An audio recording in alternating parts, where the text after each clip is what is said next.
강원일보 5일자 기사입니다. GTX-B 연장, 원주 춘천 연결 국가철도망 반영 초미 관심이라는 기사인데요. 정부가 5차 국가철도망 구축 계획 수립에 돌입했습니다. 당초 계획보다 1년 이상 빠른 건데요.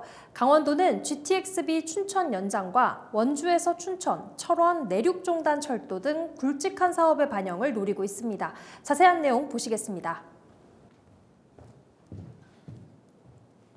먼저 GTX-B 춘천 연장 사업입니다. 인천대 입구에서 서울역을 지나 춘천까지 55분대에 연결하는 GTX-B 춘천 연장 사업은요. 사전 타당성 용역 결과 비용 대비 편익 1.12, 재무성은 1.33으로 경제성이 매우 높은 것으로 입증된 만큼 강원도는 기대감이 높습니다. 또 도내에서 가장 규모가 큰 도시를 연결하는 원주 춘천 철도 구간은요. 사업비가 1조 2천억 원대로 1차에서 4차까지 국가철도망 계획에 꾸준히 이름을 올렸지만 15년간 실제 추진되지는 않았습니다. 하지만 이제는 용문에서 홍천 광역철도와 연결이 가능해져서 경제성과 정책성이 한층 업그레이드 됐습니다. 또 강원 남부권과 폐광지를 관통하는 제천 삼척 고속화 철도 역시 주목할 만한 사업입니다.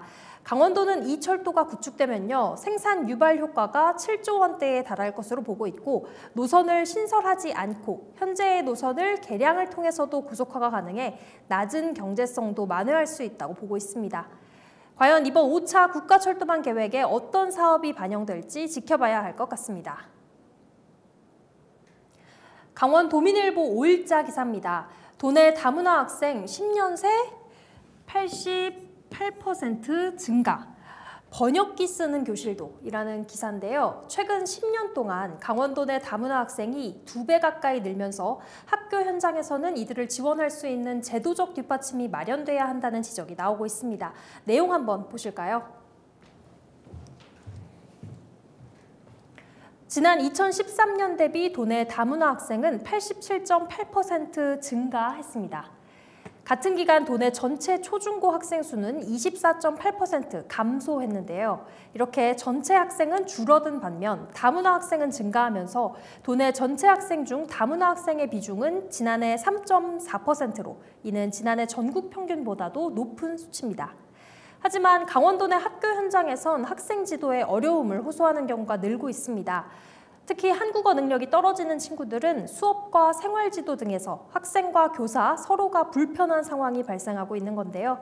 강원도 교육청은 이들이 한국에서 사는 또 다른 시민인 만큼 지자체를 비롯한 사회 전반에서 함께 지원돼야 한다는 입장입니다. 그러면서 현재 다문화 정책 학교, 한국어 학급 등을 운영하고 있는데 앞으로 지자체와의 협업이 더욱 필요하다고 덧붙였습니다. 지금까지 신문 브리핑이었습니다.